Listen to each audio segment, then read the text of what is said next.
നാലമ്പലത്തിൻ്റെ പുറത്തെ 4 മൂലകളിലും സ്വർണ്ണവർണ്ണത്തിലുള്ള നന്ദികേശൻ. ഈ നന്ദികേശൻ്റെ കാതിൽ നമ്മുടെ ആഗ്രഹങ്ങൾ രഹസ്യമായി പറഞ്ഞാൽ ക്ഷിപ്രസാധ്യമെന്ന് വിശ്വാസം. അത്ഭുതങ്ങളുടെയും പ്രത്യേകതകളുടെയും സങ്കേതം വൈക്കം മഹാദേവ ക്ഷേത്രം. വൈക്കത്തപ്പൻ്റെ മഹാത്മ്യം അറിയുവാൻ വീഡിയോ മുഴുവനായി കാണൂ. ചിദംബരേശൻ്റെ ചൈതന്യം ഉൾക്കൊള്ളുന്ന ശിവലിംഗം. പ്രഭാതത്തിലും മധ്യാഹ്നത്തിലും പ്രദോഷത്തിലും 3 ഭാവങ്ങളിൽ ഭഗവാനെ ആരാധിക്കുന്ന ക്ഷേത്രം. പാർവതി സാമീപ്യം എപ്പോഴുമുള്ള ക്ഷേത്രം വൈക്കം മഹാദേവ ക്ഷേത്രം. നമഃശിവായ.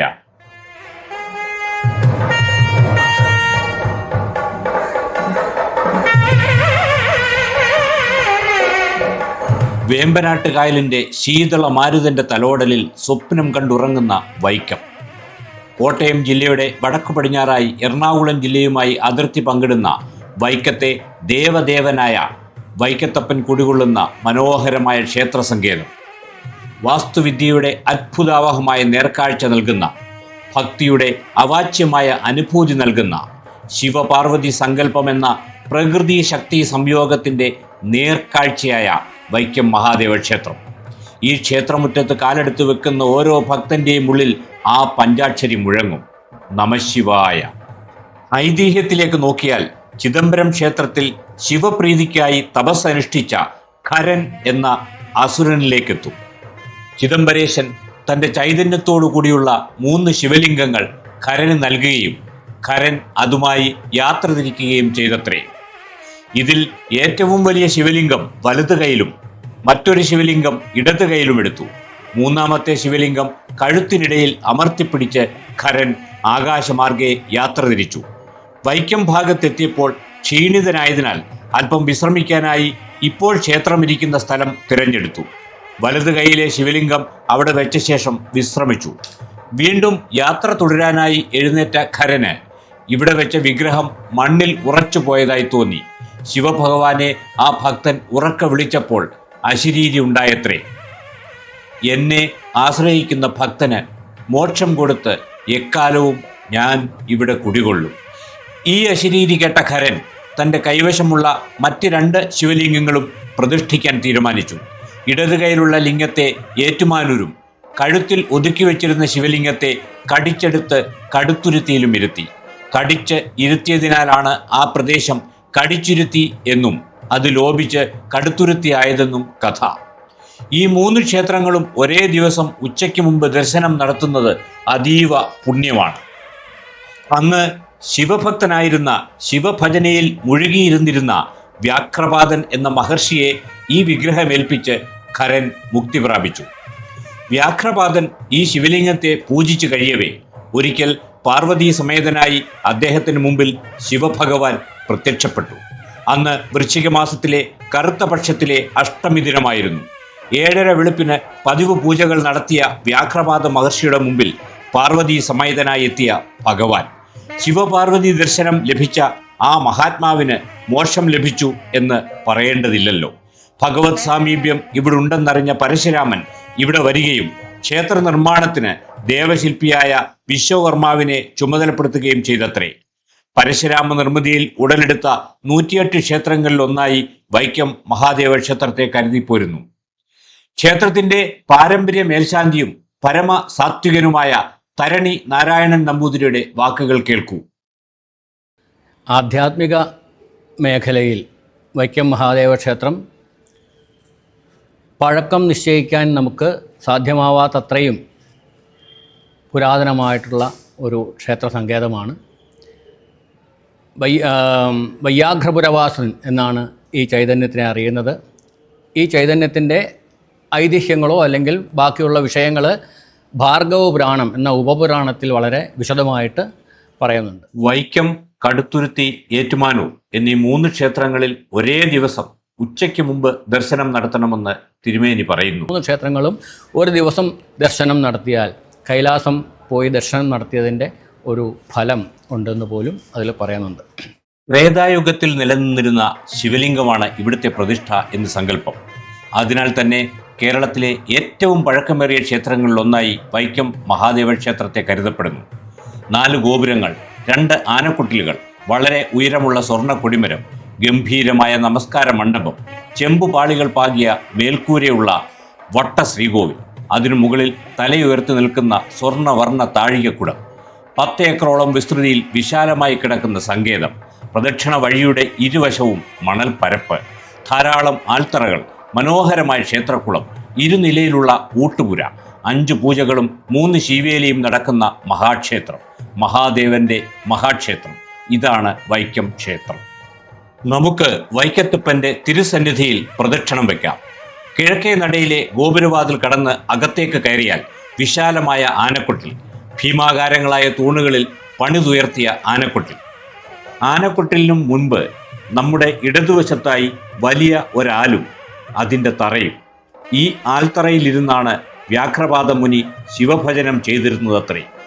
ആ ദിവ്യസങ്കല്പത്തിനു മുമ്പിൽ നമിച്ച് നമുക്ക് പ്രദക്ഷിണം തുടങ്ങാം. ഇന്നും ആ മുനിശ്രേഷ്ഠൻ ഈ കിഴക്കേ ആൽത്തറയിൽ ഇരിക്കുന്നു എന്ന് സങ്കല്പം. ഭഗവാൻ പാർവതീ സമേതനായി ദർശനം കൊടുത്തപ്പോൾ ആ ഭക്തോത്തമൻ ഭഗവാനോട് ഒരു വരമേ ചോദിച്ചുള്ളൂ: ഭഗവാന്റെ ചൈതന്യം എന്നും ഇവിടെ ഉണ്ടാകണം. വൈക്കത്തപ്പൻ്റെ ഭക്തർ അതിനാൽ തന്നെ വ്യാഘ്രപാദ മുനിയെ കണ്ട് നമിക്കണം. ആനക്കൊട്ടിൽ കടന്ന് നാം മുന്നോട്ട്. വിശാലമായ ക്ഷേത്രാങ്കണം.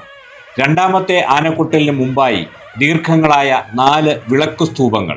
സന്ധ്യയ്ക്ക് ദീപപ്രഭയിൽ ഈ വിളക്ക് സ്തൂപങ്ങൾ മനോഹരമാണ്. രണ്ടാമത്തെ ആനക്കൊട്ടിലിൻ്റെ വടക്കേ മൂലയിൽ തുലാഭാരത്തട്ടുകൾ. നാലമ്പലത്തിൻ്റെ നേരെ മുമ്പിൽ ഈ ആനക്കൊട്ടിലിനോട് ചേർന്ന് ഏകദേശം 64 അടി നീളമുള്ള സ്വർണ്ണ കൊടിമരം. ഇത്രയും ഉയരത്തിലുള്ള കൊടിമരങ്ങൾ അപൂർവം. കൊടിമരത്തറയും കടന്ന് ഉള്ളിലേക്ക് വലിയ ബലിക്കൽ മണ്ഡപം, കരിങ്കല്ലിൽ തീർത്ത് സ്വർണ്ണവർണ്ണമുള്ള ഓടിൽ പൊതിഞ്ഞ മനോഹരമായ ബലിക്കല്ല്. ബലിക്കല്ലിനോട് ചേർന്ന് മണ്ഡപത്തിൻ്റെ വടക്ക് കിഴക്കേ മൂലയിൽ സ്തൂപ ഗണപതി അഥവാ തൂണിന്മേൽ ഗണപതി. ഒരു ചെറിയ ശ്രീകോവിലിൽ ഒരു സ്തൂപത്തിൽ കൊത്തിവെച്ച രൂപത്തിൽ ഗണപതി വിഗ്രഹം. പടിഞ്ഞാറ് ദർശനമായി തൻ്റെ പിതാവിനെ നോക്കിയിരിക്കുന്ന ഗണപതി. അവിടെ തൊഴുത് നാം നേരെ നാലമ്പലത്തിലേക്ക്. നാലമ്പല കാഴ്ചകൾ ഏതൊരു ഭക്തനെയും ആർദ്രമാക്കുന്നതാണ്. ഇത് കാണണം, ഇവിടെ പ്രാർത്ഥിക്കണം. ക്യാമറ അനുവദിക്കാത്തതിനാൽ ആ കാഴ്ചകൾ ഞാൻ വാക്കുകളിലൂടെ പറയാൻ ശ്രമിക്കാം. ആ സന്നിധിയിലേക്കുള്ള ഇടനാഴി നേരെ നാലമ്പലത്തിനുള്ളിലേക്ക്. വിശാലമായ നമസ്കാര മണ്ഡപം. മണ്ഡപത്തിൽ നന്ദികേശന്റെ ഒരു വലിയ വിഗ്രഹവും മറ്റൊരു അർച്ചനാ വിഗ്രഹവും. ഭഗവാനെ നോക്കിയിരിക്കുന്ന നന്ദികേശൻ, ഭഗവാന്റെ സന്തത സഹചാരി, ദിവ്യവാഹനം. മണ്ഡപം കടന്ന് നാം ആ സന്നിധിയിൽ, വൈക്കത്തപ്പൻ്റെ തിരുസന്നിധി. ഭക്തൻ ജീവിത പ്രാരാബ്ദങ്ങളുടെ വിഴുപ്പുകെട്ട് അഴിച്ചുവെക്കുന്ന സന്നിധി.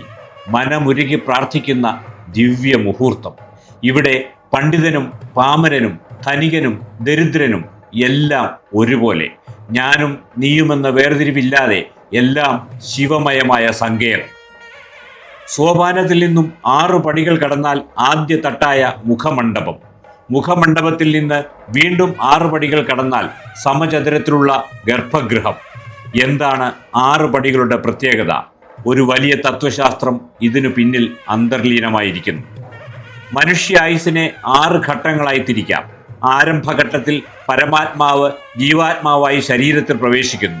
2ാം ഘട്ടം ശൈശവം, 3ാം ഘട്ടം യൗവനവും, 4ാം ഘട്ടം ഗൃഹസ്ഥാശ്രമവും. 5ാം ഘട്ടത്തിൽ നാം ഈശ്വരനെ തേടിക്കൊണ്ടിരിക്കും. 6ാം ഘട്ടത്തിൽ ജീവാത്മാവ് പരമാത്മാവിൽ ലയിക്കുന്നു. നാം മരണമെന്ന് പറയുന്നു. ഈ 6 പടികൾ കടന്നെത്തുന്നത് ശിവ പരമാത്മാവിൽ തന്നെ. ഇതാണ് 6 പടികളുടെ പ്രസക്തി എന്ന് പറയാം. കുറച്ചുകൂടി തത്വശാസ്ത്രപരമായ ഒരു വിശദീകരണവും ഇതിന് കാണാം. മനുഷ്യ ശരീരത്തെ ഷഡാധാരങ്ങളാണ് നിയന്ത്രിക്കുന്നത്. ഭൂമി തത്വമായ മൂലാധാരം, ജലതത്വമായ സ്വാധിഷ്ഠാനം, അഗ്നിതത്വമായ മണിപൂരകം, വായുതത്വമായ അനാഹതം, ആകാശതത്വമായ വിശുദ്ധി, മനത്തത്വമായ ജ്ഞാനം എന്നിവയാണ് ഷഡാധാരങ്ങൾ. ജീവശക്തി മുകളിലേക്കുയർന്ന് ഈ 6 തത്വങ്ങളെയും ഭേദിച്ച് സഹസ്രാര പത്മത്തിലെ സ്ഫടികലിംഗത്തിൽ വസിക്കുന്ന ആ സദാശിവനിൽ ചേരണം എന്ന് ശാസ്ത്രം. എത്ര മഹനീയമായ സങ്കല്പം! ഭാരതീയ ചിന്താശാസ്ത്രത്തിന് നമോവാകം. ഇവിടെ നിന്ന് ആ 6 വീതമുള്ള പടികളിൽ കൂടി നമ്മുടെ നയനങ്ങൾ ആ തേജോമയമായ വിഗ്രഹത്തിലേക്ക്. ഏതാണ്ട് 6 അടി ഉയരത്തിൽ ഗാംഭീര്യത്തോടെ നിൽക്കുന്ന പ്രഭാമയമായ ശിവലിംഗം, അന്നദാന പ്രഭുവായ വൈക്കത്തപ്പൻ. ഇല്ല, തൊഴുതിട്ടും മതി വരുന്നില്ല. ആ വിഗ്രഹത്തിലെ കൂവളത്തിലെ മാലകൾ ഭാഗ്യം ചെയ്തിട്ടുണ്ടോ? ഭഗവാനെ, വൈക്കത്തപ്പ, മനസ്സ് ഉറക്കെ വിളിച്ചു പോകും. കൺകുളിർക്കെ, മനം നിറയെ ആ ഉജ്ജ്വല ശിവലിംഗം കണ്ട് പ്രാർത്ഥിച്ച് ഇടത്തേക്ക് നീങ്ങിയാൽ ശ്രീകോവിലിനോട് ചേർന്ന് കിഴക്ക് ദർശനമായി 2 ഗണപതി വിഗ്രഹങ്ങളുള്ള ചെറിയ ശ്രീകോവിൽ.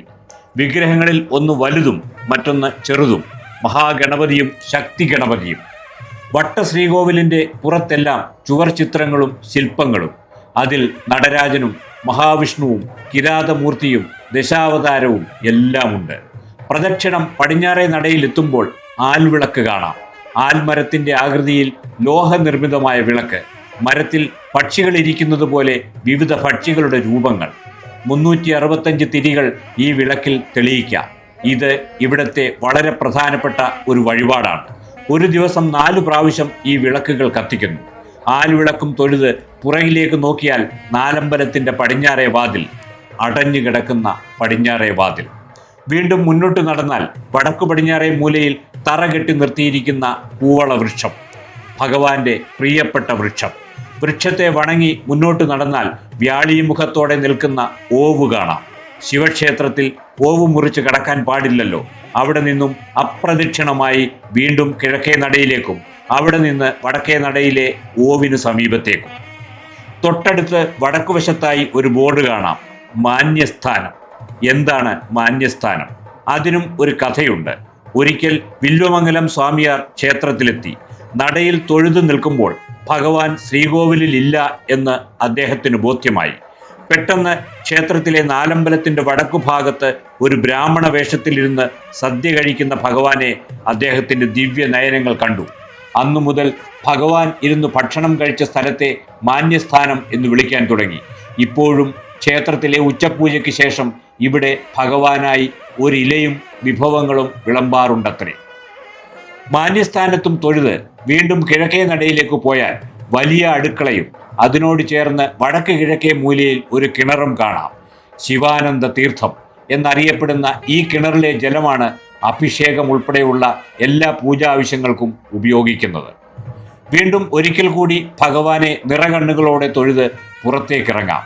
ബലിക്കൽ മണ്ഡപത്തിലെ സ്തൂപ ഗണപതിയെ ഒരിക്കൽ കൂടി വണങ്ങി പുറത്തെ പ്രദക്ഷിണ വഴിയിലേക്ക്. തെക്ക് കിഴക്കായി മറ്റൊരു ആൽത്തറ, നാഗദേവതകളുടെ ആസ്ഥാനം. ക്ഷേത്രത്തിൻ്റെ തെക്കുവശത്തായി നെടുനീളൻ ഹാളും സ്റ്റേജും മറ്റും കാണാം. തെക്കേ നടയിലെത്തിയാൽ വിശാലമായ ഗോപുരവും വാതിലും. നാലമ്പലത്തോടടുത്ത് മറ്റൊരു ശ്രീകോവിൽ, പനച്ചിക്കൽ ഭഗവതി. മേൽക്കൂരയില്ലാതെ ഒരു കാവിൻ്റെ പ്രതീതിയിൽ നിൽക്കുന്ന ശ്രീകോവിൽ. അതിൽ ഐശ്വര്യരൂപിണിയായ ദേവി വിഗ്രഹം. ഇത് വനദുർഗാ സങ്കല്പമാണെന്ന് പറയപ്പെടുന്നു. ദേവിയെ പ്രാർത്ഥിച്ച് വീണ്ടും പുറത്തെ പ്രദക്ഷിണ വഴിയിൽ മുമ്പോട്ട്. നാലമ്പലത്തിൻ്റെ പുറത്തുള്ള 4 മൂലകളിലും നന്ദികേശൻ്റെ സ്വർണ്ണവർണ്ണ വിഗ്രഹങ്ങൾ കാണാം. നന്ദികേശൻ്റെ കാതിൽ ഭക്തർ അവരുടെ വിഷമങ്ങളും പ്രാർത്ഥനകളും പറഞ്ഞാൽ ആഗ്രഹ സാഫല്യം ഉടൻ ലഭിക്കുമെന്ന് വിശ്വാസം. ധാരാളം ഭക്തർ ഇങ്ങനെ ചെയ്യുന്നത് കാണാം. ഈ കുട്ടിയും തൻ്റെ ആഗ്രഹം നന്ദികേശൻ വഴി ഭഗവാനെ അറിയിക്കുകയാണ്. അവനോടൊപ്പം ഞാനും ഭഗവാനോട് പ്രാർത്ഥിക്കുന്നു. നന്ദികേശൻ്റെ കാതിൽ മന്ത്രിക്കുന്ന കാര്യങ്ങൾ രഹസ്യമായതിനാൽ ഞാൻ ആ കുട്ടിയോട് എന്താണ് കാതിൽ മന്ത്രിച്ചതെന്ന് ചോദിച്ചില്ല. ഇങ്ങനെ ഭക്തിയുടെയും വിശ്വാസത്തിൻ്റെയും സംഗമ ഭൂമിയാണ് ഈ ക്ഷേത്ര സങ്കേതം. പ്രദക്ഷിണ വഴിയിൽ നാം പടിഞ്ഞാറേ നടയിലെത്തിയാൽ നാലമ്പലത്തിൻ്റെ അടഞ്ഞു കിടക്കുന്ന പടിഞ്ഞാറേ വാതിൽ കാണാം.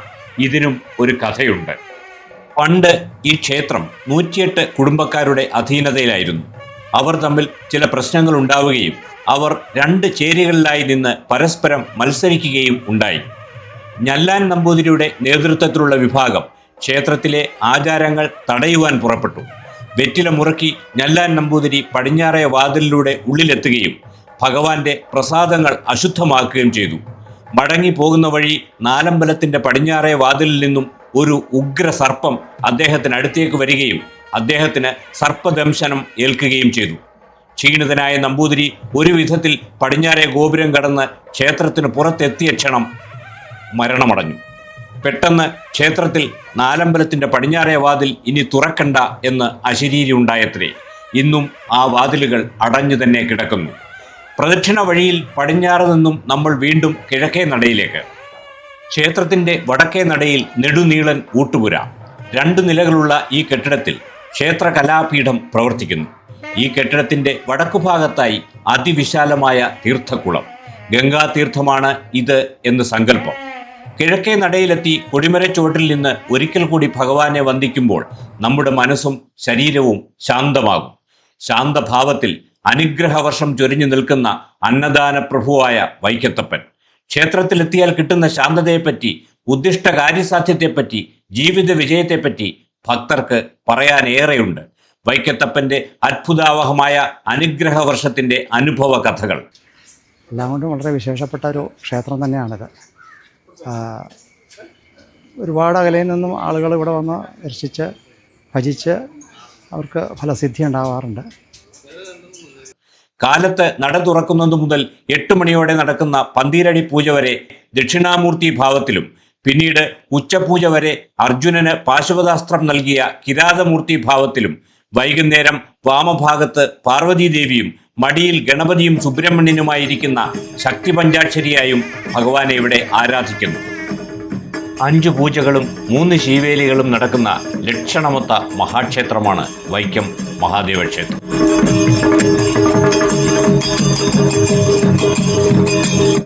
ക്ഷേത്ര തന്ത്രിക്കുള്ള അവകാശം 2 കുടുംബക്കാർക്കാണ്. ഭദ്രകാളി മറ്റപ്പള്ളി ഇല്ലവും കിഴക്കിനേത്ത് മേക്കാട്ട് ഇല്ലവും. ഇവിടുത്തെ മേൽശാന്തിയും പാരമ്പര്യ മേൽശാന്തി തന്നെ. പഴയ കടത്തനാട്ടിൽ നിന്നും വന്ന തരണി ഇല്ലത്തെ ഏറ്റവും പ്രായമുള്ള തിരുമേനിയാണ് മേൽശാന്തി. ഇപ്പോഴത്തെ മേൽശാന്തി തരണി നാരായണൻ നമ്പൂതിരിയാണ്. ലോകപ്രശസ്തമായ വൈക്കത്തഷ്ടമി തന്നെ ഇവിടുത്തെ ഏറ്റവും പ്രധാന ഉത്സവം. വ്യാഘ്രപാദ മഹർഷിക്ക് മുമ്പിൽ ഭഗവാൻ പ്രത്യക്ഷപ്പെട്ട ദിവസമായ വൃശ്ചിക മാസത്തിലെ അഷ്ടമി. അഷ്ടമി നാളിൽ 7:30 വെളുപ്പിന് ഭഗവാനെ ദർശിക്കുന്നത് പുണ്യദായകമെന്ന് പറയുന്നു. 12 വർഷത്തിലൊരിക്കൽ നടക്കുന്ന വടക്കുപുറത്തുപാട്ട് ഏറെ പ്രാധാന്യമുള്ളതാണ്. നാടിൻ്റെ രക്ഷയ്ക്കായി ദേവീപ്രീതി വരാനായി കളമെഴുത്തും പാട്ടും ഇവിടെ നടത്തിവരുന്നു. അതോട് ചേർന്ന് കോടിയർച്ചനയും നടത്തപ്പെടുന്നു. വഴിപാടുകളിൽ ഏറ്റവും പ്രധാനം ഇവിടുത്തെ അന്നദാനം തന്നെ. പ്രാതൽ എന്നാണ് ഇതറിയപ്പെടുന്നത്. ഈ വഴിപാട് നടത്തുന്നതും പ്രസാദം കഴിക്കുന്നതും അങ്ങേയറ്റം ഐശ്വര്യദായകമാണ്. എല്ലാ ദിവസവും പ്രസാദം ഉണ്ണുന്നതിനായി നീണ്ട ക്യൂ കാണാനാകും. തുലാഭാരം, ചോറൂണ്, പറയിടിൽ തുടങ്ങിയ വഴിപാടുകളും ഇവിടെ നടക്കുന്നു. ആത്യന്തികമായ മോക്ഷപ്രാപ്തിക്ക് കലിയുഗത്തിൽ ഏറ്റവും പ്രധാനം ഭഗവത് നാമജപം തന്നെ. ഒപ്പം ഭഗവത് കഥകൾ ശ്രവിക്കുന്നതും. സംഹാരമൂർത്തിയും ക്ഷിപ്രകോപിയുമെന്ന് സാധാരണ പറയുന്ന ശിവഭഗവാൻ ശാന്തനും സൗമ്യനും വരദായകനുമായി ഇവിടെ വൈക്കത്തപ്പനായിരിക്കുന്നു. അമ്പലപ്രാവുകളും കരിങ്കൽ തൂണുകളും എന്തിന്, ഇവിടുത്തെ മണൽത്തരികൾ പോലും നമഃശിവായ മന്ത്രം ജപിക്കുന്നു. നമുക്കും ഉറക്കെ ജപിക്കാം നമഃശിവായ.